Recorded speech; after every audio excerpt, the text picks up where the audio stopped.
When you say resource, what do you mean? Like a company friend, or what do you mean by that? Yeah, absolutely. It could company friend, crowdfunding, investors, Okay. or any sort of programs that may be out there that specializes of what you're trying to actually do. So to me, now, like in 2022, there's just too many other ways of getting into things where you Yeah. may not have to utilize all of your money or no money at all, to be honest Yeah. with you.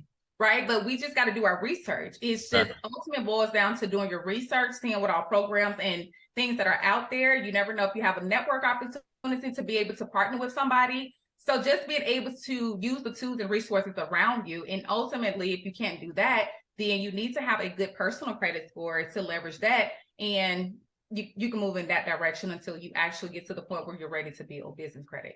Okay. So ultimately, just don't be lazy. Don't be lazy. Okay, got it. Got Okay. it. Just don't be like we I feel gotta do that. something. You gotta just Hey, we gotta do something, y'all. yeah, Like it's not gonna fall in our lap. yeah, Okay, you gotta be able to do something, right? yeah, And I promise you, just start. You yeah. just start and see God will do the rest for you. You Amen. just start. Because Yeah, that's honestly very hard for people, Michael, to just even start, to be honest with you. definitely. Yeah, So when that's the you biggest hurdle. start, everything else will fall in place. Okay, definitely. I like that. Okay, same example. So I'm impatient. I got my business I'm trying to form. I'm less than 2 years, but I also have terrible personal credit. Should I focus on the business credit building, getting, aged LLC, or should I focus on building my personal, getting that right, getting the negatives removed? What should I do? Well, honey, because you're gonna have to have patience in one or the other. You're gonna have to have patience in one or the other. Yeah. Because honestly, ultimately, you gotta have patience to start building business credit Okay. because it can be very tedious when you're first getting started, right? Yeah. Um, everybody don't want to get the vendor accounts and all this stuff, and people are complaining that I don't need nothing from here, but we're not honestly understanding the end result of it all, right? You got to understand what's your end result of it all. So to me, I mean, either way it goes, it's kind of going to be some patience involved, if that makes sense. Because if we're working on bad credit, right? Your bad Yeah. credit, okay, if you're working with a person who has resolution, right? So I just call them credit resolutions. I don't call it credit repair people or Hmm. specialists or whatever you want to consider them as. So credit specialists, right? You working with them, that's going to take probably about 6 months or so, right? Yeah, To probably something like that.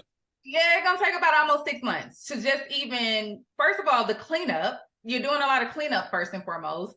Whether it's charge-offs, getting rid of late payments, old addresses, all that great stuff.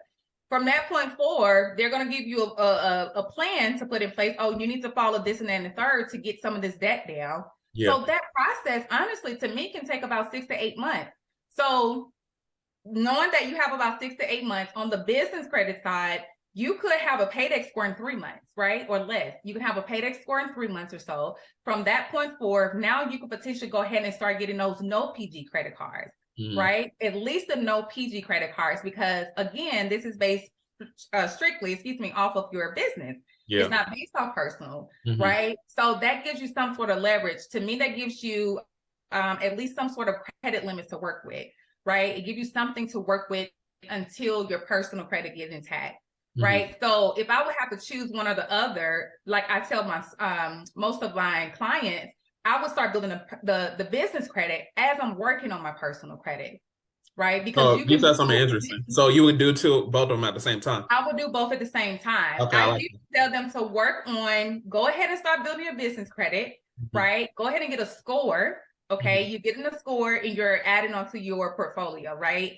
In time, you can get a no PG card as Hmm. you're building and working on improving your personal credit score. Once you get it to the point where you're reaching like that 680, okay, boom. Now you built business credit already. You're ready for your major credit cards, Hmm. right? So it's kind of, you're building at the same time, but if something had to be one over the other as far as a quicker route, business credit will be quicker than the personal credit side Hmm. to me, Hmm. because of just the time frame. You can Yeah. do, you in 6 to 8 months, you can have so much credit lines, right? A lot Hmm. of vendor accounts you can work with, your no PG cards, all this different stuff in about 6 to 8 months already in place Hmm. as you're working on getting your personal credit in place, right? So that's how I kind of do that. Like that would make more sense to me. Okay. Yeah, that be makes able sense. to go that route. Okay. Yeah, and I like that because I get asked that question sometimes too, and I say like you could technically do both at the same Yeah, time, but business credit is faster. it's So absolutely much yeah. faster. Okay. Okay, I like that. So when it comes to building a business credit, some people that don't know about the tiers and all that, they might just think everything is completely free. Can we Mhm. talk about, can we talk about that? Like, should people be aware that they might have to do a monthly spending or something like Yes, that? very good question. So when I tell people, because to me, you got to mentally like prepare yourself when you start building business credit, Yeah. because your vendor accounts, you have to be able to spend over $50 before taxes. That's first and foremost on each vendor, Mm-hmm. right? So automatically, to me, that's going to be about $80 max, right? With the shipping or whatever that may be. So you take that. I tell people you need to set aside at least $250 to $300 per month to start building just for your vendor accounts to get a paydex score, Mm-hmm. right? So you need to set aside about $250 to $300. That's going to get you about 4 vendor accounts, okay? But ultimately, it has to be understood that you can buy from vendors, but you can also set up accounts that are recurring, right? That you don't have to pay for every month. So you don't have to buy something, every month from those vendors. They can just be recurring from your account. Yeah. So if you're factoring those things plus what you're buying, that's why you need to set aside about $250 to $300. All right. And 300, if you want to push it about 350, to be honest with you, Yeah, right? yeah, to be honest. But you need to just at least, okay, go ahead and process your mind that you got to set aside $250 to $300, like automatically to start building business credit. Okay. And then from month 4, if you can kind of have a little bit more leeway. So you get into your retail accounts and things of that nature, but at least by the time you get there, you have about 6 to 8 accounts. So you should have a good score. You should be in the green. So when I say in the green, most like the Dun & Bradstreet score, as well as the experience score, ranges from 0 to 100. All right. So 0 to 100. So the higher the score, the lower the risk. The higher the score, the lower the risk. Equifax, it's go from 101 to 992. Yeah. Same concept. The higher the score, the lower the risk will be. Okay. So just being able to have a diversified account when it comes to that, but setting aside that budget is super important that we budget before we even start to even thinking about building business credit, right? So budget to me is super important, as well as the structuring of the business. Those are like the top 2 for sure. Structuring and having a budget set aside. So when you go into it, you're not in a frantic and you're kind of knowing what you're dealing with. Mm-hmm. Okay, definitely.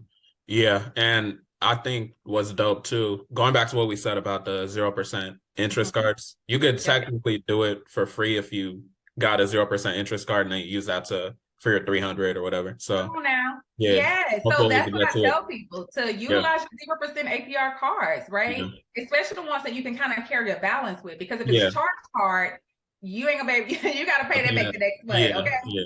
But utilize your 0% APR cards, right? Also, a lot of people don't sleep on the business secured credit cards, because first off, those is going to help to increase your scores much faster, right? Mm-hmm. And also to improve your scores as well. Mm-hmm. Okay, so I always push for the secured credit cards because they report for sure to the credit bureaus. So Mm-hmm. like all 3 credit bureaus, they report very faithfully to that, right? And so a lot of the secured cards that I personally have, I use those for my bills.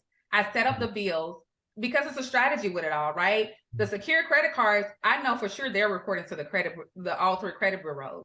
So I'm going to set up my bills to be recurring on those cards. And I know for sure it's being reported because my bills are being paid from it. Yeah. Right. So that's just going to be a constant rotation every month. I don't even have to worry about it. So if people get to the point where they potentially cannot afford to constantly keep paying for all of these vendor accounts, get a secured credit card and just pay the bills with that, and utilize the secured card because it's also reporting. Mm-hmm. Got me? Yeah, definitely, So definitely. that's how I kind of that's how I win at the game, right? And keeping my scores very high.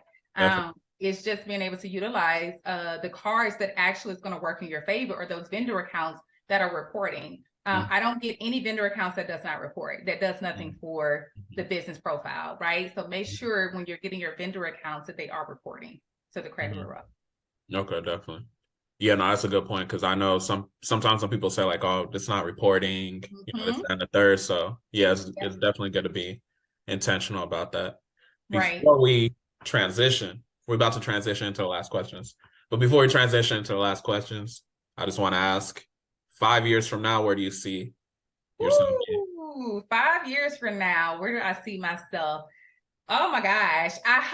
Hopefully, like my ultimate goal is to be able to be a major speaker, right? Okay. Whether it's regarding business credit or just financial literacy in general, to be honest with you. So I would love to ultimately travel the world to speak, right? And speaking was not my thing, but I'm very passionate about this, obviously, as you probably can tell. Yeah. So I'm very passionate about just financial literacy in general. So ultimately being able to just travel the world to speak on major platforms about the importance of this, because no matter how much we think people know, they just do not know. And people are literally, especially when it comes to business credit, they're just finding out about this. I hear it every day, all day. Like, I didn't even know business credit was a thing, you know? But I understand that because just a couple of years ago, I was the same way. I didn't know what a virtual address is. I didn't know none of this stuff was even out here until I just started doing heavy research. And I was like, oh, wow, this is a whole nother world. So just actually for me, just being able to travel the world to speak more about it and just living off my passive income. Being able to just have investment properties and different things of that nature as well. But ultimately, as far as just being able to spread, I feel like the gospel of financial literacy to everybody in the world, especially the communities that we're from and things like that. I know they don't know because we didn't grow up around these things. And so it's super important to know, like, those small communities, those small towns that people are from, to be able to go back, to give back to those communities and things like that as well. So those children, the generations to come, can be aware of what this is and what this looks like, to be able to set a foundation in a structure up for their children to come as well. So I think that's super important.